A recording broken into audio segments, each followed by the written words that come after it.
Mao day ni tanan panghitabo kagahapon sa pagbalik na ko workout magisugdan usan ako sa pagsilig-silig sa kabuntagon. Pagpaaso ba og daog para among mangga mo bulahan pud ni. Pag humana to panilhig yan dapita medyo hanay naman na siya og nasod na sa sunguna-huna nga magluto na ko ba. Sakto kaayo na silingan na mo nan libod og ang gitawag nilag bingkawilgon. Og mao na among sudan rong pamahaw mo na akong lutoon ron.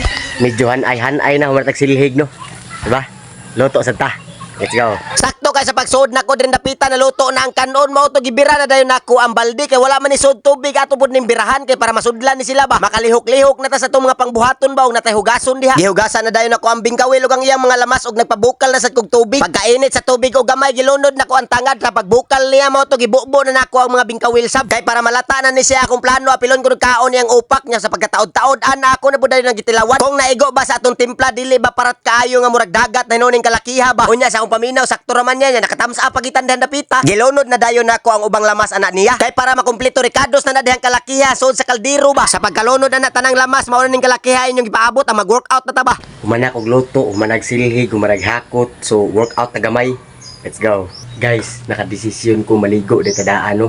Let's go, dili man kayo ta init atong lawas sakto raman. Tara. Pag man ako kaligo diyan dapita og mao na ning kalakiha inyong makita ang pag-workout na natog balik tirahan na to aning dughan tiyan ug ang paa. Tawag din ni siya og super set ning kalakiha atong buhaton ha. Kay ngano ini guman natog tira sa atong dughan tiyan ug paa largo man walay pahuway. Unya tag 50 reps dahil na sila 50 ka push up, 60 ka core ug 50 ka legs. Tanawa lang ninyo diha og dili mo muto makita ra man na ninyo kay lahi-lahi man ang mga porma ko mga workout nga ibang buhat ba gikan sa dughan tiyan ug ang paa tanawa ra. Sa inyo nakita diha na gibalik-balik nga wala man lahi-lahi man ang dughan tiyan ug ang paa. Mao to pag humana na diyan dapita gitirahan na po dayon nako og cardio workout kay dili man ta makadagan. Basta dili ta makadagan mao man ni tambal. Pag humana tog tira sa cardio workout mao ning kalakihan yung nakita gibukbuk na nakong pansimbag nga walay gamit og kanang gloves ba. Bahala na ning kamuta basta kung bukbukon ko gini siya na sige man ni siya panawag nako gol samtang nasiyog push up ba sige sit nako nagtuo siya atrasan nako siya bisag naka-workout ko tuo nimo bukbukon ti kag maayo kratihon ti ka kay exercise ra pud ka og cardio ba. Kanang murag utag nag-jogging ini human aning kalakiha. Mao ni siyang exercise sao niya og naamoy ngun anis inyo ha kulatahan na aron panington sa mong maayo ba. I-experience mo kaugalingon sa mga unaning aktibidad pasingot ba sa kaugalingon. Nya maorder to tanan salamat kayo sa sunod na sad enjoy lang mo da sa kung sumbag nga way klaro ha.